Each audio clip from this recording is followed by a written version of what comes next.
गुरुदेव और माँ गायत्री के चरणों में कोटि कोटि नमन। आप सभी को प्रणाम। गायत्री साधना सबसे सरल और सर्वोपयोगी कैसे, आइए जानते हैं। लेकिन उससे पहले थॉट ऑफ द डे। यदि आप चाहते हैं कि जीवन में असफलता, मजबूरी या कठिनाई ना मिले तो ये असंभव है। ये हमारे वश की बात नहीं। जीवन मृदुल भावनाओं की मधु वाटिका है तो कंटक और शूल, कठोर चट्टानों, पत्थरों की शुष्कता और कठोरता सभी कुछ आपको चखना है, मधुरता भी और कड़वाहट भी।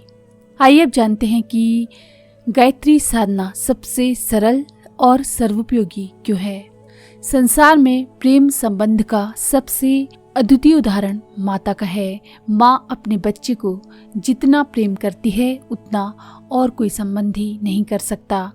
यौवन के उफान काल में पति पत्नी में भी अधिक प्रेम देखा जाता है, पर वह वास्तविक दृष्टि से माता के प्रेम की तुलना में बहुत ही हल्का और उथला बैठता है।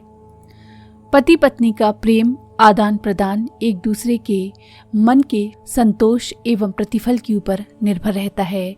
उसमें कमी या विघ्न हो तो वह प्रेम विरोध के रूप में परिवर्तित हो जाता है। परंतु माता का प्रेम अति सात्विक और उच्च कोटि का होता है। बालक से प्रतिफल मिलना तो दूर, उल्टे अनेक कष्ट होते हैं माँ को। इस पर भी वह वात्सल्य की परम सात्विक प्रेम की अमृत धारा बालक को पिलाती रहती है। कुपुत्र होने पर भी माता की भावनाएं घटती नहीं। हम भगवान को प्रेम करते हैं और उनके अनन्य प्रेम का प्रतिदान प्राप्त करना चाहते हैं, पर माता के रूप में उन्हें भजना सबसे अधिक उपयुक्त और अनुकूल बैठता है। माता का जैसा वात्सल्य अपने बालक पर होता है, वैसा ही प्रेम प्रतिफल प्राप्त करने के लिए भगवान से मातृ संबंध स्थापित करना मनोवैज्ञानिक रहस्यों के आधार पर अधिक उपयोगी एवं लाभदायक सिद्ध होता है। कंस भगवान को काल रूप में देखता था। उसे दिन रात सोते जागते उनका प्राणघाती शस्त्रपाणी महाभयंकर स्वरूप दिखाई पड़ता था। सूरदास के कृष्ण बाल गोपाल स्वरूप थे। हमारे लिए माता का संबंध अधिक स्नेहमय हो सकता है। माता की गोदी में बालक अपने को सबसे अधिक आनंदित, सुरक्षित, संतुष्ट अनुभव करता है। प्रभु को माता मानकर जगत जननी वेद माता गायत्री के रूप में उनकी उपासना करें तो उसकी प्रतिक्रिया भगवान की ओर से भी वैसी ही वात्सल्यमय होगी जैसी कि माता की अपने बच्चे के प्रति होती है। इसके अतिरिक्त एक वैज्ञानिक कारण ये भी है कि विपरीत लिंग के प्रति आकर्षण स्वभावतः अधिक होता है। पुरुष शरीर और मन में कुछ ऐसी कमियां हैं जो स्त्री से पूरी होती हैं। इन अभावों की पूर्ति के लिए विपरीत लिंग की ओर सदैव खिंचाव रहता है। ध्यान करने में पुरुषाकृति रूप में मन की उतनी प्रवृत्ति नहीं होती जितनी की स्त्री रूप में होती है। गायत्री माता की उपासना में मन अपेक्षाकृत अधिक शांत, स्थिर एवं संलग्न रह सकता है। इसीलिए गायत्री का इष्ट शीघ्र सिद्ध होता है। नारी शक्ति पुरुष के लिए सब प्रकार से आदरणीय, पूजनीय है।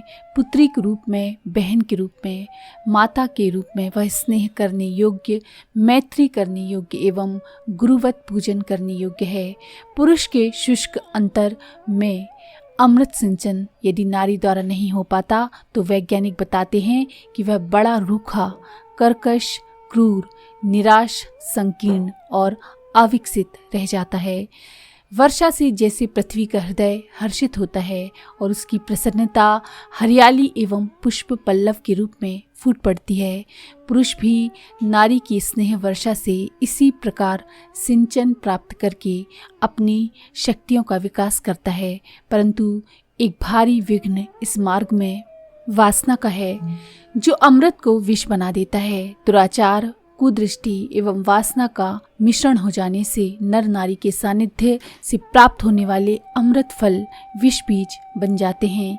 इसी बुराई के कारण स्त्री पुरुषों को अलग अलग रहने के सामाजिक नियम बनाए गए हैं। फलस्वरूप दोनों पक्षों को उन असाधारण लाभों से वंचित रहना पड़ता है जो नर नारी के पवित्र मिलन, पुत्री, बहन और माता के रूप में सामीप्य होने से मिल सकते हैं। इस विष विकार की भावना का शमन करने के लिए गायत्री साधना परम उपयोगी है।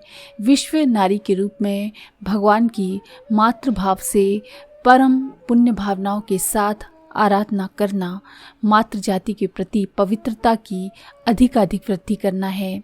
इस दशा में जितनी सफलता मिलती जाती है उसी अनुपात से अन्य इंद्रियों का निग्रह, मन का निरोग एवं अनेक मनोविकारों का शमन अपने आप होता जाता है।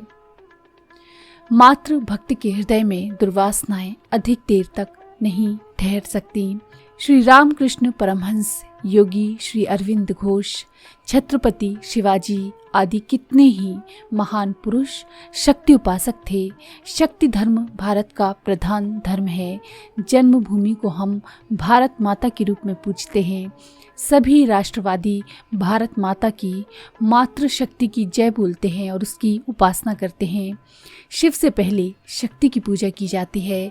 लक्ष्मी, नारायण, सीता, राधेश्याम, गौरी शंकर आदि नामों से नारी को प्रथम और नर को गौण रखा गया है।